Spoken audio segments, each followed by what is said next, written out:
At ayun na nga agad namin binisita ang ating client na tumawag from USA lang naman syempre. At ito nga ang dinatnan namin. So ayun guys, no, medyo luma na rin palang unit na rito. And ayun nga, medyo masikip siya tignan kasi sa dami ng gamit. So pero wala silang storage. So syempre, kaya tayo nandito para tulungan natin ang ating kliyente na from USA syempre. At gagawin natin to. Ang gusto daw nila is paupahan itong unit na to. So ano ba hinihintay? Gawin na natin yan at baka gawin pa ng iba. Let's go! So ayun guys, proceed na tayo sa design. So sa mga hindi pa po nakapag-follow na po kayo, ito po ang aming FB page. And sa mga hindi pa po nakakapag-subscribe, subscribe na rin kayo. Ito po ang aming YouTube channel. Dito sa portion na to, so yung kitchen niya, may ganito na yung arrangement ng kitchen niya. Then subway tiles, then white yung quartz, then rep cabinet, overhead, so naging L-type siya. So dito kasi pupesto yung dining niya, then dito yung TV console, and dito na yung sofa niya. So as you can see sa nakita natin kanina, so medyo parang masikip siya tignan. So naglagay ako dito ng French type na one-way mirror. So kapag nandito ka sa labas, para siyang mirror, and pag nandito ka sa loob is kita mo naman siya sa labas. So yung arrangement niya rin ng bed, inayos ko, ginawa ko ganito para malagyan din natin ng closet. So ang gagawin natin dyan is painting works and also SPC flooring. Kasi tanggal yung mga binili niya. French type na sliding door closet, kitchen, and painting work. So ayun guys, no? Kung ready na kayo, syempre mas ready na kami. Ano pa hinihintay nyo guys? Let's go! So ayun guys, nandito na tayo sa Shine Residence. So turn over na natin yung project dahil natapos na natin. So samahan nyo guys kung ano yung muling resulta. Ano pa hinihintay nyo guys? Let's go! Yo, what's up again mga kusok, mga kapintero at mga kapintera. You're watching here again on channel Kapintero Pili TV, pages and Sudor. So ngayon guys, ano ang proyekto ang ating tinapos? Dito yan sa SMTC, The Shine Residence, dito yung matatagpuan sa Ortigas. So ayun guys, silipin na natin kung ano yung lumasan ng proyekto natin dito. So ano pa hinihintay nyo guys? Let's go! Okay guys, dito muna tayo sa ating kitchen. So ito yung ginawa natin dito. So ito yung kanyang rep cabinet. So sakto naman yung rep na dito. Lalagay natin. So meron siyang rep cabinet. Yan, so another storage para sa kanyang kitchen. Dito naman guys, ang napili niya is white na quartz. So undermount yung sink. And dito yung faucet, pinagod din natin. Ano testing mo rin yan. Then dito naman guys is backsplash natin. Subway tiles naman yung ginamit natin dyan. Then ito naman yung kanyang rain chute. So patong lang naman yung induction niya. So hindi siya nakalubog. So bibili pa si client. So dito guys, overhead cabinet natin. Glossy white yung ginamit natin. So ito yung mga storage niya sa taas. So you can see, marami tayong malalagay dito. Lalo na yung mga pang-kitchen natin. Malalagay natin. So nag-push lock tayo dito para seamless lang. So ayan, no. Yan dito yung mga rain chute. Then sa baba naman guys, so push lock din yan. So another storage tayo dito. So marami tayo malalagay. Mga kaldero, mga wale, pwede natin lagay dyan. So, ang ginamit pala natin dito is marine laminated.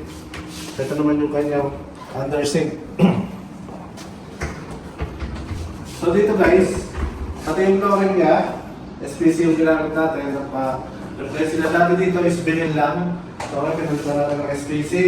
Kasama yung mga baseboard. And also dito naman tayo sa kanyang bathroom. Dito naman sa bathroom guys, ito, pinakamit lang naman ito ni client. So, dati na yan. Sa kanila yan.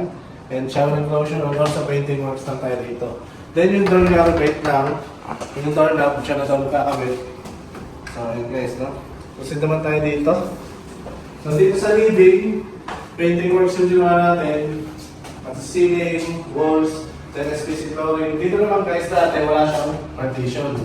So, parang mukha siyang wide. Nagawin tayo na French type na partition, no? So as you can see, mirror type siya dito sa kabila. Then pag sa loob siya, one-way mirror siya kita rin sa labas. So, sliding yan. Then yung French type natin. So, proceed naman tayo sa kanyang bedroom. Ito naman yung kanyang closet. So, meron siya dito overhead cabinet. Pagaya ng mga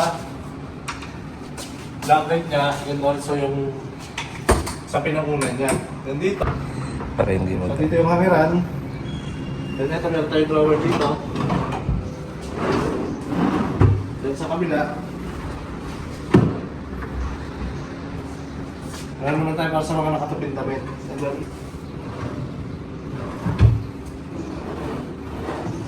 hindi nga push. yung mga panay push ko.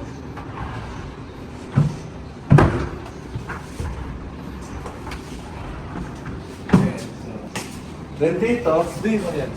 Dito yung mapupunta yung kanyang bed. So, dito kasi yung mga gamit ni client. So, yung bed niya dito is queen size.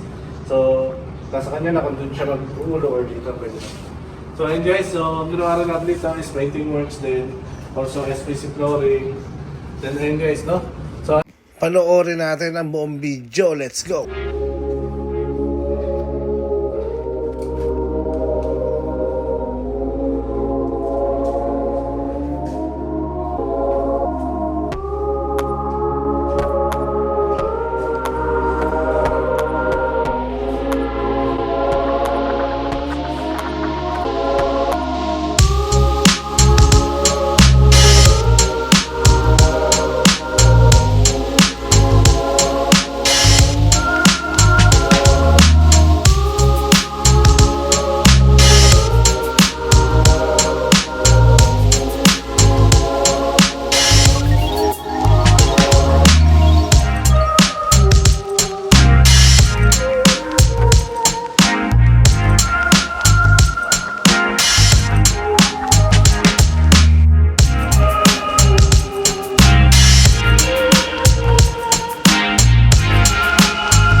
So kung guys, ang lumang proyekto ang ating tinapos, dito yan sa SNDC Shine Residence sa Ortigas siya matatagpuan. So isa na naman client from the other country ang nagtiwala sa atin at pinagkaloob itong proyekto na ito. Ayun nga guys, happy naman ang ating client sa kalabasan ng proyektong ito. At yun nga guys, syempre, basta kapintero Pinoy, maaasahan nyo yan. At yun nga guys, hindi natin sasayangin ang mga pera na ipinagkatiwala sa atin at lalo natin gagalingan sa masusunod pang proyekto. So ayun guys, no? Gusto naman kliyente na bigyan natin ng ngiti at tayo sa katuparan ang kanyang kahilingan para sa kanyang condo unit. So ayun guys, no? Shoutout ka naman sa OFW na nagtiwala sa atin. So maraming salamat sa pagbigay ng proyekto na ito at sa pagtitiwala sa amin at sa mga guys magpapawala lang sa mga taga SMDC Shine Residence. No message lang agad. Siyempre sa aming FB page, dito lang yan sa GCS Woodworks Store. Else pwede rin naman sa aming backup page, dito lang yan sa GCS Woodworks and Pick Out Kapitang Pinoy TV backup page. Or else pwede rin naman kayo pumunta sa aming gawaan at makakarating kayo dahil raceable naman yan. Dito lang yan sa GCS Woodworks and Pick Out at makakarating kayo sa aming shop na diretso. So ayun guys, no? Maraming salamat sa patuloy na panonood at sa patuloy na magsubaybay sa aming YouTube channel. So ayun guys, hanggang sa muli, shout sa lahat ng OFW sa buong mundo, sa lahat ng mga kaawang Pilipino, mabuhay kayo. Salute, break it down!